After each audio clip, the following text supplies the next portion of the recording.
asalaamaaleykum mbokk yi tey du ñëwaat ak yéen seen émission Ramadan et santé waxtaan si ni ñuy toggee xam nga lekk moom def naa ni kenn waru ko togg yenn togg yi rawati nag li ñu koy toggee muy diw wala beurre kon def naa ni la nature ci boppam créewul gaz créewul ay richesse créewul matt créewul ay xal ñun ñoo ko créé gis ngeen mala yi ñoom duñ togg moo tax ñu gën a chance ëpp chance ci wàllu wér-gu-yaram nga ñëw wér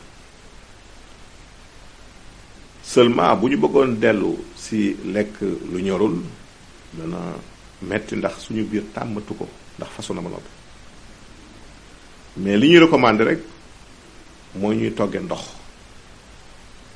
wala ñuy togge tàngoor muy lu mel ne fuur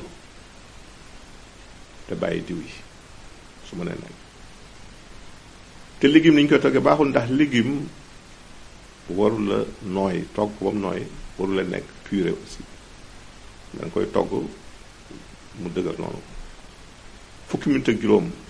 warul weesu ñu ngi koy togg ci biir ndox mi te it bu ngeen gisee may tegtale ay soupe à légumes souvent ñi feebar di leen bu ngeen paree ngeen naan ndox bi ngeen ko toggee woon ndax ndox ma nga toggee woon loolu day faj kon loolu jar na bàyyi xel bu baax a baax a baax diw yi li tax mu bon mooy soo ko saafee daanaka poison lay jur sa yaram ndax day sonal sa res day sonal sa foie loolu ma tax xam ne tey nag li ñu leen di indil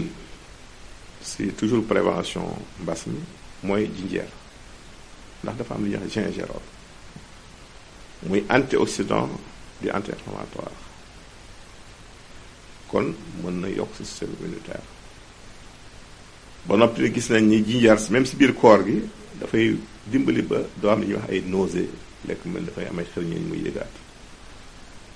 kon loolu rek tax nañu war ko consommer si biir koor ñu leen tàggu fii leen jox rendez-vous suba si beneen émission jërëjëf